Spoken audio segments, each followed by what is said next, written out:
Hello, welcome back to Mastering Statistics. We're going to switch gears just a little bit. We're going to continue talking about the correlation coefficient, but we're going to talk about the statistical significance of it. And what I mean by that is we're going to talk about how sure we are that there's some kind of a linear relationship between two variables. I'm going to say here in the beginning that some of what we're going to end up talking about in this lesson is going to be very, very close to some of the other stuff we've talked about before, but it's just going to be applying a few numbers to some of the ideas that I've already kind of brought up with you. So if it seems familiar, it's because I've already kind of talked about some of it before. So first of all, let's revisit the correlation coefficient. Here you have some variables we plotted on a scatter plot, pretty close to the line that we would be able to draw, the best line through there. And this is a positive slope type of relationship. This is a negative slope type of relationship. So this is kind of review. But remember, as, let me go and write it down here, as R approaches 1, gets closer and closer and closer to 1, then we get a graph that looks kind of like this, where the points are closer and closer and closer to that perfect line. If we ever get the correlation coefficient to equal 1, then every single one of our data points will actually fall directly on the line in a straight line. And the same sort of thing over here. Actually, I can't even spell. What I'm trying to say is as R goes to 1. Now, as R goes to -1, you get a situation that looks like this one over here, where you have the negative slope relationship. Remember, negative correlation coefficients mean a negative slope, a downhill sort of rolling, like a ball can roll down the hill type of slope.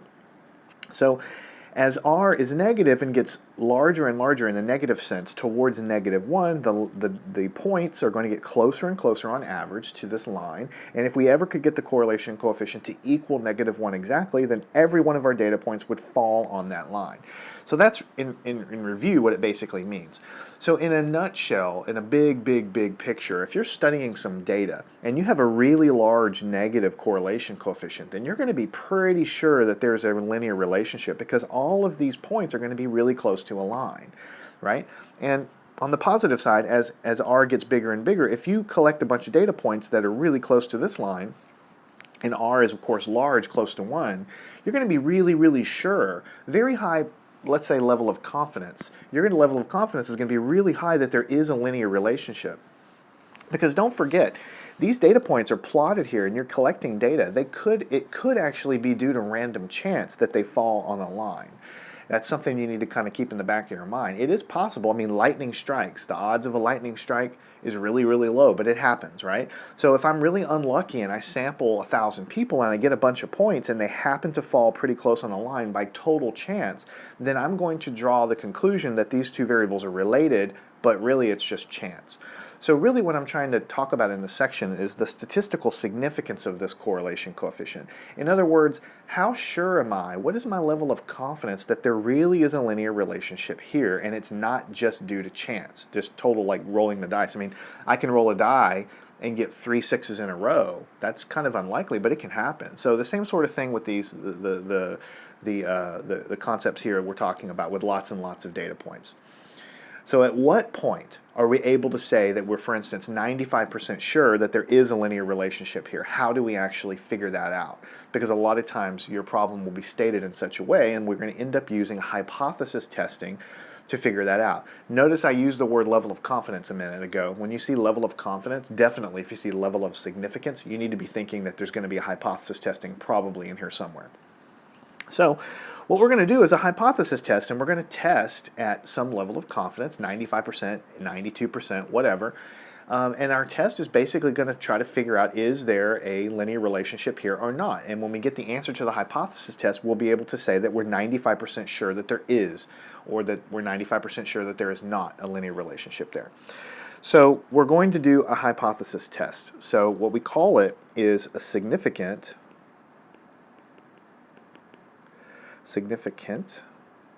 linear relationship. Right? And you'll understand why in just a second. This is going to be a two-tail hypothesis test. I'm going to warn you that we're going to do this whole thing and I'm going to explain how to do this, and at the end of it you're going to be like, well, who cares? If the correlation coefficient is really, really big, close to 1, I'm pretty darn sure these things are related to one another and they're linear. And that is true to an extent, but the hypothesis test puts an actual level of confidence number on it. When you do a study, you want to be able to tell them that you were this certain of the result. So you can't just collect data and say, oh, the correlation coefficient's high, we're done. You have to be able to prove mathematically that you're very sure within a certain level of confidence of the conclusion you're drawing. So that's why we have to put numbers to it. All right, now I want you to remember, I'm going to go ahead and write the null and alternate hypothesis down here, and we're going to talk about it. The null hypothesis for this test is going to be always the same thing. It's going to be that rho, which remember, rho is the correlation coefficient of the whole population, though, okay? We're going to say the null hypothesis is that rho is equal to 0. Now, what happens if rho is equal to 0? It's the same as if r is equal to 0. Now, r is just the correlation coefficient of my sample data. Rho is the correlation coefficient of the entire population that you have. So you never know what rho is. You can't calculate it because there's millions of people. But anyway, if rho is 0, then what you're saying is this implies no relationship. Remember those plots we did before with when it wasn't linear, it was just kind of random data everywhere? Well, that would be very likely to happen if you had the correlation coefficient equal to 0. So if that is what the null hypothesis is, then the alternate hypothesis has to be the opposite of that, which is that the correlation coefficient of the population is not equal to 0. And that implies, the arrow here means it implies a linear relationship. And specifically, it implies that we believe that there is a linear relationship here with a certain level of confidence. That's the only difference that this section is really adding, is that you're able to tag a level of confidence into your conclusion that there's some kind of linear relationship. I mean, you can look at this and say, oh, this looks linear, but it's all subjective. You're just looking at it and you're saying, yeah, that makes sense. What we're doing now is we're tagging it with an actual level of confidence. All right, notice that our null hypothesis is here and our alternate hypothesis is here. And I told you it was a two-tailed test, and now you can see why it's a two-tailed test, because the alternate hypothesis has a not equal sign in it, which, as you know, means two-tail test. All right, so we're going to perform a two-tailed test here. Let me go and shift up here a little bit, and we're going to continue writing a few things down. All right. Now, all of these hypothesis tests that we're going to do are going to basically be done the exact same way. So I'm going to list a few things here, just kind of like characteristics of what we're going to do for every single one of these problems. So let me kind of draw a little bit of a divider line here, and then underneath we're going to write down what we're going to use here. For every one of these tests, we're going to use the t-distribution. You should know now, by now in statistics, if you've done the hypothesis testing with me, sometimes we use the normal distribution, sometimes we use the t-distribution, sometimes we use the f-distribution, sometimes we use different distributions. And basically that work has been done by people before us that have figured out that in these regimes and this type of testing, this is the best type of distribution to use. I'm not going to prove to you why we're using the t-distribution. That goes into math beyond the scope of this class. But for every one of these, when you're testing the linearity of data and if they're dependent on one another and the correlation coefficient and all of that, you're going to use the t-distribution for all of them. All right? Now, remember, when you do hypothesis testing, you need to know what distribution you're using and you need to have a test statistic, right? A test statistic is the number you calculate from your sample data, and then you kind of compare that to the rejection region to see if you reject or fail to reject a null hypothesis, right? So the test statistic for this case, for all of these problems, is going to be the following. It's the t-distribution, so your test statistic is going to be a t, and it's going to equal the following. It's a little bit ugly, it's not too bad. R divided by, you're going to have 1 minus r squared divided by n minus 2, but on the denominator you're going to have a giant square root that's going to include everything there. So that's going to be your test statistic. I know it looks ugly, but essentially what's going to happen is you're going to have some data. You're going to have raw data. From that raw data, you're going to calculate the correlation coefficient. Notice I have r down here. That's because you can't calculate the correlation coefficient of the population. What you do is you sample, that's why we're using r here. We get the correlation coefficient of the data that we have, so that's the sample data, we calculate r. We know how many samples, n is how many samples in our set, And we use Excel or a calculator to find out what r is. Then you just crank through and calculate t. It's a very simple calculation. I know it has a square root and all that, but you put the numbers in, you calculate t. That's going to fall somewhere on the graph, on the bell-shaped graph that I'll draw here in a second. And then you just figure out if it's in the rejection region or not. And that's it. And look at our hypothesis. If we fail to reject the null hypothesis, if we fail to reject, then that means that the population correlation coefficient is 0, and that means there's no relationship. But if we get into a rejection region, then we reject the null hypothesis and we say that the correlation coefficient of the population is not equal to 0. So we're using the sample data here to figure out what the population's doing. So if we end up in a rejection region, we're going to say that this is why this does say there's a linear relationship, because the correlation coefficient is not 0. But remember, we're doing it all at a certain level of confidence. So you kind of already know from looking at it, or you kind of guess if there's a relationship there or not. But because we're doing the test at 90% level of confidence, you'll be able to state at 90% level of confidence, for instance, if there's a relationship there or not. Okay? All right, so we're going to be using the t-distribution. Here's going to be the test statistic. The other piece of information that you need to know that we're going to be using is that obviously the level of significance, which you need for all of these problems, is always alpha. We're going to be given that usually, or a level of confidence. We'll do 1 minus that to get the level of significance. The final piece of the final piece of information is the degree of freedom that we'll need. The degree of freedom for all of these problems is going to be n minus 2, the number of samples I have minus 2. So this is important. I wanted to put all of this down in one place because you're going to use all of this information to do all of these problems. So let's go and draw a quick picture of what we're actually going to do. So remember, this is a t-distribution, which looks very similar to a normal distribution. So let me go ahead and draw it here and show you what basically you're going to be doing. So here is our symmetric t-distribution. Looks something like this. And this should look really familiar, by the way, because we did lots of hypothesis testing in the t-distribution. Now notice that this is a two-tail test, so because of that, half of our level of significance will be in the right tail, and the other half of our level of significance will be in the left-hand tail. So what you need to do is draw a little picture, and I do this for every single one of these problems. That's a right tail. In this tail has an area of half of our level of significance, which is in this case alpha over 2. Whatever alpha is, if it's 0.05, you take that and divide by 2. That's the area over there, for instance. All right, now in the left-hand tail, you're going to have exactly the same situation. Go ahead and shade that guy, and the area in that left-hand tail is again going to be alpha over 2. So the sum of these two numbers, alpha over 2 times 2, should give you alpha. So your level of significance is going to be solely or divided up equally between those two tails. Now in the middle here, this is a symmetric distribution. So this is t is equal to 0 right here in the middle. And this value here, the value that gives you an area of alpha over 2 to the right, we label it in statistics t alpha over 2. And because it's symmetric about 0, this one is negative t alpha over 2. All this stuff should seem very familiar because we've done hypothesis testing with the t-distribution. And it's basically the same thing. You have your level of significance in the left and the right-hand tail, and the boundary regions that define your rejection region is going to be negative t alpha over 2, positive t alpha over 2. So basically, what's going to happen here is that in the next section, we're going to give a problem. We're going to get some data, and we're going to, first of all, draw this picture again. And we're going to have a level of significance that's going to be a number. We'll divide it by 2, and we'll say that this is the area over here. Then we'll have to find the value of t off the table in the back of your book that gives you this area to the right. In order to find that, you're going to need the degrees of freedom for your problem, which is just how many samples you have minus 2. So you literally flip to that table, find the proper table for that level of significance, go down however many samples minus 2 to that degree of freedom, and you read off the chart a value of t.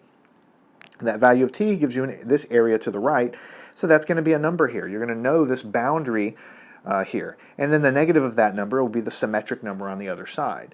So then those are going to define your rejection regions. If you get a value of your test statistic from the data you have beyond this point to the right or beyond this point to the left in the negative sense, then you'll reject the null hypothesis. In that case, you will say that since you're rejecting this, you will then say the alternate hypothesis, the evidence supports the alternate hypothesis, which means that rho is not zero, which means that there exists a significant linear relationship between these two variables at that specific level of confidence. So not only will we think that there's a linear relationship, but the hypothesis test will tell us that we're 95% confident that it exists, for instance. Okay? And if the test statistic doesn't put us in this region or this region, if the test statistic falls anywhere in this white area here, then we're going to fail to reject that null hypothesis, which means that we're going to say this is true with this evidence anyway, and then we'll basically say that there's no relationship in the data. Now, I want to make a couple final comments. We're going to actually do one of these problems in the next section. It's going to become a lot more clear once we do it. But basically, what's going to end up happening is this test statistic is going to totally determine the outcome here, right?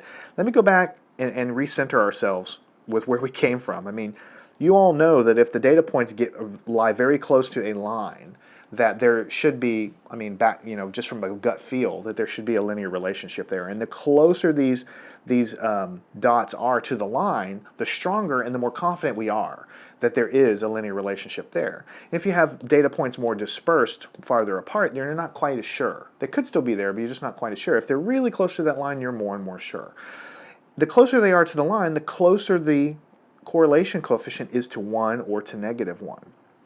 So when we go down here and do this hypothesis test, the bottom line is, look at how this test statistic is set up. The only thing in the numerator is r, the correlation coefficient. So that means forget about the denominator. Just pretend it doesn't exist. If you hold everything constant down there and just start increasing r, right, what's going to basically happen? If you increase r, what's going to end up happening is that the test statistic is going to increase.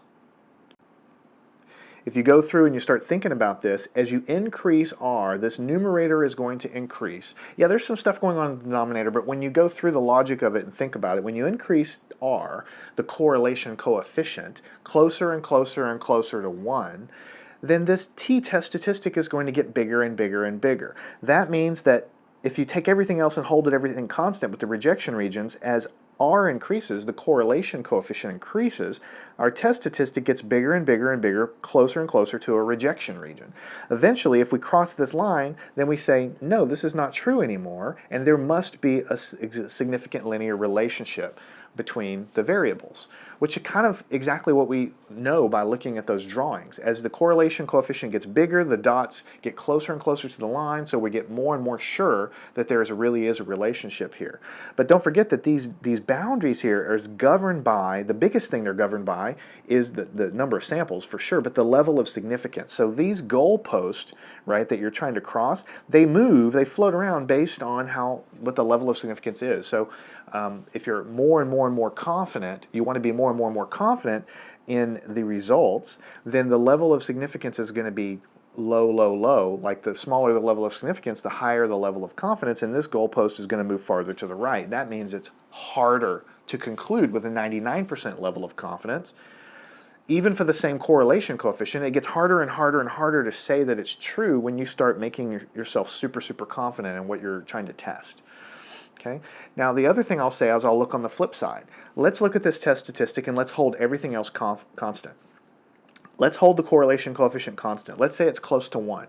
So let's say its correlation coefficient is 0.9. That's pretty close to 1. If I saw a correlation coefficient 0.9, I'd be pretty confident there was a real relationship here between the two variables.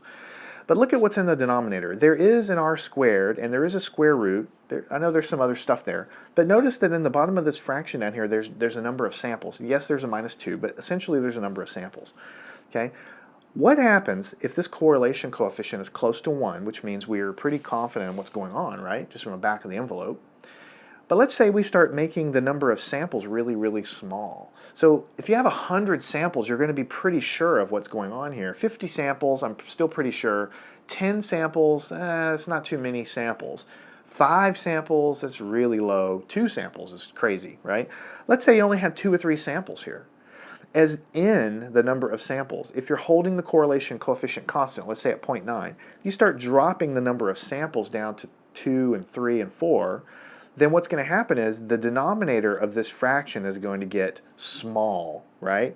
So if you look at this fraction here down on the bottom, if this number gets small, then this number, the whole fraction, gets big. When you divide by a small number, if you take the limit and make two samples here, then actually divide by 0, you get kind of infinity down here. But anyway, if you get smaller samples, this whole fraction actually gets bigger. And when you divide r, even though you're taking the square root, this is still making the bottom large when the number of samples gets small. So if you're holding this constant and you divide by a bigger number, what happens? It means t goes down. So you see what's happening? Even if I have a very high correlation coefficient of 0.8 or 0.9, I'm pretty darn sure of it. But then I only got that correlation coefficient by looking at 3 samples.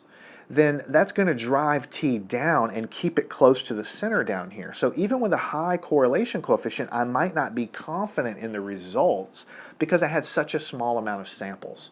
So you see, you have two things competing against each other. You have the correlation coefficient. Higher is better for saying that there's a linear relationship. And then you also have the number of samples in the bottom. Lower is not so good. So lower samples is fighting the higher correlation coefficient. Now if you go the other way and you say, well, if I have a high correlation coefficient with a high number of samples, like 100 samples or 1,000 samples, then I start to get really confident in what I'm doing, that the results are there.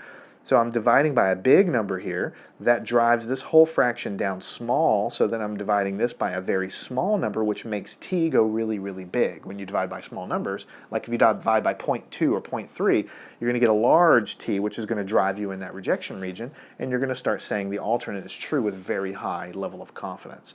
So we're going to get into all these ideas again when we do a real problem, but I just wanted to tell you that's why the test statistic is constructed this way. It's taking into account the level of, the correlation coefficient, but it's also taking into account how large your samples were, because obviously a great correlation coefficient with just 2 or 3 samples means nothing. If I go take a survey of 3 people and they all end up in a straight line, I'm going to get a really great correlation coefficient, but I'm not going to care about that data because it's only 3 people. It's not enough to give me a statistical weighting. So that's the hypothesis test, includes all of that information. So at the end of the day, you'll be able to say, I am 95% confident that there is a linear relationship between these variables because of all of these factors that I've taken into account. So follow me on to the next section. We're going to do a real problem, and we'll get some practice with the statistical significance of the correlation coefficient.